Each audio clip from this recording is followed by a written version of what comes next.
இங்கே எல்லாருமே புதுச்சேரியை சேர்ந்த மண்ணின் மைந்தர்கள் மட்டும்தான் இங்கே வந்து கூடியிருக்கோம். ஸோ எதுக்காகன்னு பார்த்தீங்கன்னா, புதுச்சேரி மண்ணின் மைந்தர்கள் தொடர்ந்து வந்து புறக்கணிச்சுட்டு வர கிரிக்கெட் அசோசியேஷன் பாண்டிச்சேரியை எதிர்த்து இன்னைக்கு ஒரு கண்டன உண்ணாவிரத போராட்டத்தை வந்து அனௌன்ஸ் பண்ணியிருக்கோம். ஸோ இதில் நீங்கள் ரஞ்சி டிராஃபி வந்து நம்மளுடைய ஸ்டேட்டஸ் வந்து 2018 கொடுக்கப்படுது. ஸோ இது கூடவே வந்து மிசோரம், மேகாலயா, கோவா இந்த மாதிரி பல ஸ்டேட்டுகளுக்கும் வந்து கொடுக்குறாங்க. இதில் அந்தந்த ஸ்டேட்டை சேர்ந்தவங்க மிசோரம் ஆகட்டும், மேகாலயா ஆகட்டும், கோவாவாகட்டும் அவங்களுடைய பிளேயரை டெவலப் பண்ணுறதுல கான்சன்ட்ரேட் பண்ணுறாங்க. பட் சிஏபி, அதாவது கிரிக்கெட் அசோசியேஷன் ஆஃப் பாண்டிச்சேரியில் மட்டும்தான் நம்மளுடைய பசங்களை புறக்கணிச்சுட்டு வெளிமாநிலத்திலேருந்து எடுத்துகிட்டு வந்து அவங்க கொடுக்கக்கூடிய காசுகளுக்காக ஆசைப்பட்டு அந்த பிளேயர்களை வந்து இன்றைக்கி விளையாட வைக்கக்கூடிய நிலைமை நடந்துச்சு. ஸோ இப்போ நீங்கள் பார்த்துருப்பீங்க, நாங்கள் ஆடுறது எல்லாமே ஒரு கல்வி கிரிக்கெட் மாதிரி ஆடுறோம். அந்த கிரிக்கெட் மட்டும்தாங்க உங்களுக்கு ஸ்டேட் ஆசை இருக்கக்கூடாது.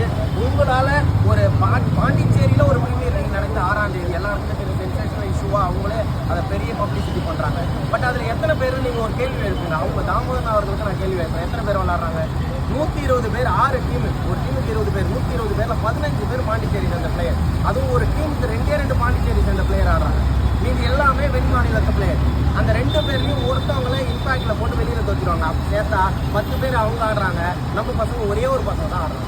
ஸோ இந்த நிலைமை மாறணும் அப்படின்றதுக்காக தான் இன்றைக்கி நாங்கள் குரல் கொடுக்க வந்திருக்கோம். எங்களுக்கு பல்வேறு அமைப்புகளும் துணையாக இருக்கிறாங்க. அவங்க எல்லாருக்குமே இந்த நேரத்தில் நான் நன்றி தெரிவிக்க கடமைப்பட்டிருக்கேன். அரசியல் தலைவர்களும், எங்களுக்காக குரல் கொடுத்த அரசியல் தலைவர்கள் எல்லாருக்குமே இந்த நேரத்தில் நான் வந்து நன்றியை தெரிவிச்சுக்கிறேன். இங்கே வந்திருக்கக்கூடிய கிரிக்கெட் வீரர்கள், நாங்கள் இங்கே கூடி இருக்கிற எல்லாருமே எங்களுடைய நலனுக்காக எதுக்குமே வரல. எங்களுடைய கெரியர் ஆல்மோஸ்ட் ஓவர். இதுக்கப்புறம் வரப்போகிற ஜென்ரேஷன் அவங்களுடைய வாய்ப்புக்காக தான் நாங்கள் இன்றைக்கி பேசிக்கிறோம். அதாவது எல்லா ஆதாரமும் இருக்குது, புதுச்சேரியில் அவங்களுக்கு குடியுரிமை இருக்குது, அவங்களுக்கு ஆதார் இருக்குது, அந்த மாதிரி ஆட்கள்லாம் தேர்வு செய்யப்பட்டு நடத்துகிறாங்க.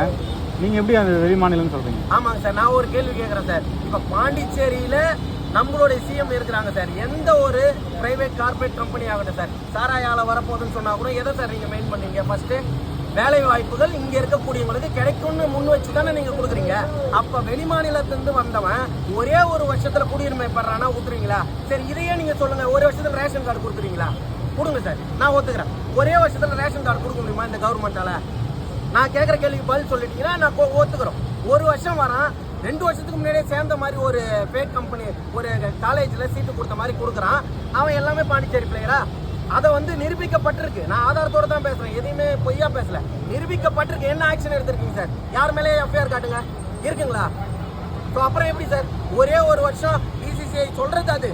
பட் நான் ஸ்டேட் என்னுடைய மக்களுக்கு நலன் கருதி நான் என்ன இங்கே ஒரு சட்டத்தை ஏற்றுறேன்னா அது கண்டிப்பாக நிறைவேறும். அதையும் செய்ய மாட்டேங்கிறது தான் எங்களுடைய ஆதரவு.